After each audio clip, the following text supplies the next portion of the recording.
بسم اللہ الرحمن الرحیم۔ السلام علیکم۔ بہن بھائیوں کے درمیان لڑائی سے پریشان والدین کے لیے یہ بہت اچھی ویڈیو ہے، اینڈ تک کلاس میں دیکھیے گا۔ امید کرتی ہوں کہ آپ کو بہت سے فوائد حاصل ہوں گے۔ بہن بھائیوں کے درمیان ہونے والی لڑائی سے پریشان والدین اپنے بچوں کے ساتھ کیسا رویہ رکھیں اور ان لڑائی جھگڑوں کے اثرات کتنے خطرناک ہوتے ہیں، آئیے جانتے ہیں۔ 12 سالہ احمد اور 15 سالہ عمر نے اپنے والد سے کھانا لانے کی فرمائش کی تھی۔ والد نے بچوں کی فرمائش پوری کی اور پوری فیملی نے ایک ساتھ مل کر پیزا انجوائے کیا۔ پیزا کا آخری سلائس ابھی رہتا تھا کہ احمد اور عمر نے ضد کرنا شروع کر دی کہ یہ آخری سلائس میں کھاؤں گا۔ دیکھتے ہی دیکھتے دونوں کے درمیان جھگڑا شروع ہو جاتا ہے اور والدین سر پکڑ کر رہ جاتے ہیں۔ اسی طرح کی دیگر چھوٹی چھوٹی باتوں پر لڑائی جھگڑے ہر بہن بھائیوں کے درمیان ہوتے ہیں، جن میں کبھی ایک دوسرے کے کپڑے پہننے پر لڑائی، گھر کا لاڈلا بننے پر لڑائی اور دیگر کئی وجوہات شامل ہیں۔ ہر گھر کی الگ کہانی ہے۔ بہن بھائیوں میں لڑائی ہو جانے کے بعد صلح بھی ہو جاتی ہے، لیکن روزانہ کی لڑائی جھگڑوں سے والدین بہت پریشان ہیں۔ بہن بھائیوں کی لڑائی کے پیچھے نفسیات کیا کہتی ہے؟ کئی گھرانوں میں بہن بھائیوں کے درمیان لڑائیاں ایک دوسرے سے سبقت لے جانے کی بنیاد پر ہوتی ہیں۔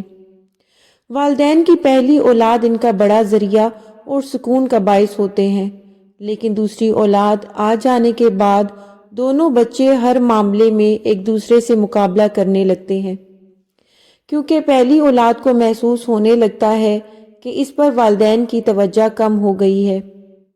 والدین ایسا نہ بھی چاہتے ہوں، لیکن بچوں کو احساس ہونے لگتا ہے کہ ایک اولاد کو زیادہ توجہ دی جا رہی ہے تو دوسری اولاد کو نظر انداز کیا جا رہا ہے۔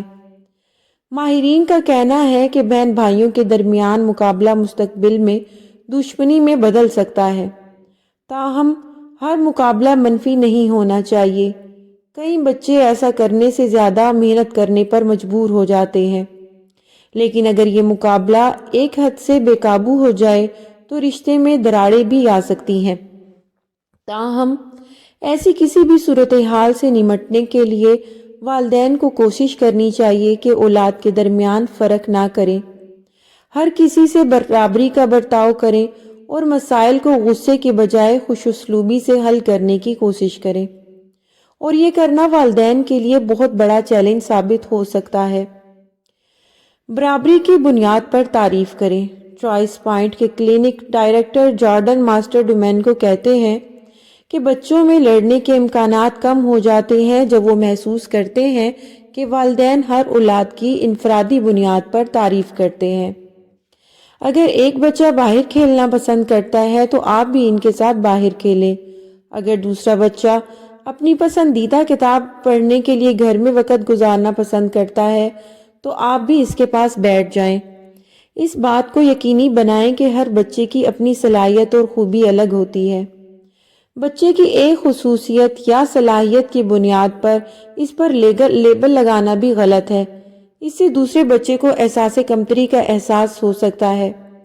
مثال کے طور پر اگر آپ بولیں کہ یہ بچہ کھیلنے میں ماہر ہے جبکہ دوسرا بچہ پڑھنے میں ہوشیار ہے، ایسا کرنے کی بجائے یہ بولیں کہ احمد کھیلنے میں ماہر ہے اور اسکول میں بھی محنت کرتا ہے۔ ایسا کرنے سے بچوں میں ایک دوسرے سے حسد اور مقابلہ کم رہے گا۔ بچوں کو سمجھائیں کہ ہر بچے کے ساتھ مختلف رویہ کیوں ہوتا ہے۔ جو والدین بچوں کے درمیان مختلف رویہ رکھتے ہیں انہیں سمجھانا چاہیے کہ ایسا کیوں ہے۔ مثال کے طور پر 8 سالہ بچہ 16 سال کے لڑکے کے مقابلے میں پہلے سونے کی ضرورت ہوتی ہے، کیونکہ چھوٹے بچوں کو زیادہ نیند کی ضرورت ہوتی ہے۔ ایک بچہ جو ہمیشہ وقت پر اپنا ہوم ورک مکمل کرتا ہے کیونکہ وہ اپنا شیڈول خود طے کرتا ہے، لیکن ایک دوسرا بچہ جو اسائنمنٹس پر کام نہیں کرتا، اس پر زیادہ توجہ کی ضرورت ہوتی ہے۔ ایک معذور اولاد کو صحت مند اولاد کے مقابلے میں زیادہ مدد کی ضرورت ہو سکتی ہے۔ بہن بھائیوں کی لڑائی میں والدین جج بن کر فیصلہ نہ کریں۔ عام طور پر بچوں کے درمیان لڑائی ہونے کے بعد صلح بھی خود کرنا زیادہ بہتر ہے۔ اگر والدین بہن بھائیوں کی ہر لڑائی میں جج کے طور پر فیصلہ کریں گے تو بچے اپنے مسائل خود حل کرنا کبھی بھی نہیں سیکھیں گے۔ اس کا حل یہ ہے کہ والدین اپنے بچوں سے پوچھیں کہ کیا ایک دوسرے کے نام بگاڑنا، مارنا، جھگڑنا اور چلانا کیا یہ اچھی بات ہے؟ کیا یہ گھر کے اصول ہیں؟ بچوں کی رائے کو سنیں اور پوچھیں کہ اس کی مناسب سزا کیا ہونی چاہیے۔ کسی ایک بچے کی حمایت کبھی نہ کریں۔ اکثر والدین یہ بڑی غلطی کر رہے ہوتے ہیں کہ لڑائی کے بعد صلح کے دوران ایک بچے کی مخالفت کرتے ہیں اور ایک بچے کو صحیح ثابت کر دیتے ہیں۔ ایسا کرنے سے دونوں بچوں میں حسد پیدا ہو سکتی ہے اور مستقبل میں یہ لڑائی شدت اختیار کر سکتی ہے۔ ایسی صورت میں والدین کو چاہیے کہ دونوں بچوں کی وجوہات، مشکلات اور رائے کو سمجھنے کی کوشش کریں۔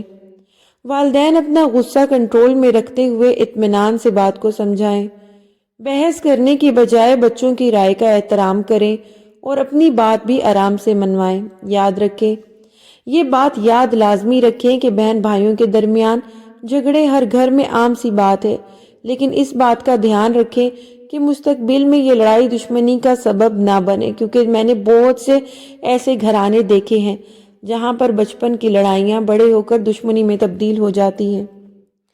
یونیورسٹی آف کیمبرج میں بہن بھائیوں کے رویے پر ہونے والا 5 سالہ تحقیق میں یہ بات سامنے آئی ہے کہ بہن بھائیوں کی لڑائی انہیں مشکل وقت اور آئندہ زندگی میں اہم تعلقات کے لیے تیار کرتی ہے۔ یعنی اگر کنٹرول سے باہر نہ ہو تو یہ تعمیری عمل ہے۔ 2 سے 6 سال کی عمر کے بچوں پر ہونے والی اس تحقیق کے نتائج سے محققین نے نتیجہ اخذ کیا ہے کہ 2 بہن بھائیوں میں بحث کا مطلب ہے زبان کی پیچیدگیوں کو سمجھنا اور رابطے کی صلاحیت کو بہتر بنانا۔ ماہرین کا کہنا ہے کہ والدین کو اس وقت تک مداخلت سے گریز کرنا چاہیے جب تک یہ لڑائی اور بحث خرابی کی طرف نہ جائے۔ بچوں کو اختلافات باہمی طور پر حل کرنے کا موقع دینا چاہیے اور ان کی رہنمائی صرف اس وقت کریں جب ضرورت ہو۔ آخر میں ایک چھوٹی سی اپنی زندگی کا ایک عمل آپ کے ساتھ شیئر کروں گی کہ بہن بھائیوں میں اتفاق، محبت، پیار پیدا کرنے کے لیے سورہ فاتحہ پڑھیں آپ لوگ 41 دفعہ۔ ترتیب کچھ اس طرح سے ہوگی کہ پہلے آپ نے پڑھنا ہے الحمدللہ رب العالمین الرحمن الرحیم مالک یوم الدین ایاک نعبد و ایاک نستعین اہدنا الصراط المستقیم۔ جب آپ اہدنا الصراط المستقیم پہ پڑھیں گے تو باقی 40 دانوں پہ آپ نے یہی تکرار کرنا ہے، اہدنا الصراط المستقیم، اہدنا الصراط المستقیم۔ اور جب آپ نے آخری دانے پر پہنچنا ہے وہاں آپ نے پڑھنا ہے صراط الذین انعمت علیہم غیر المغضوب علیہم ولا الضالین۔ اس طرح کرتے کرتے آپ نے یہ 41 دفعہ یا پھر 101 دفعہ آپ نے یہ عمل کرنا ہے۔ انشاءاللہ میں آپ سے دعوے سے کہتی ہوں کہ اگر آپ مسلسل اس کو اپنی زندگی کا حصہ بنا لیتے ہیں تو آپ کی اولاد میں نہ صرف محبت پیدا ہوگی بلکہ وہ نیک، پرہیزگار، راہ راست پر چلنے والے اچھے بچے، با اخلاق، سدھرے ہوئے بن جائیں گے، جو دنیا میں بھی کامیاب ہوں گے اور انشاءاللہ آخرت میں بھی کامیاب ہوں گے۔ ویڈیو پسند آئی ہے تو پلیز میرے چینل کو سبسکرائب لازمی کر دیجئے، بیل نوٹیفیکیشن کو بھی آل پہ سیٹ کر دیں۔ اس ویڈیو کو دوست احباب کے ساتھ لازمی شیئر کر دیں تاکہ کسی اور کا بھی فائدہ ہو سکے۔ جہاں رہیں خوش رہیں، آباد رہیں۔ اللہ تعالیٰ آپ کی اولاد کو آپ کی آنکھوں کی ٹھنڈک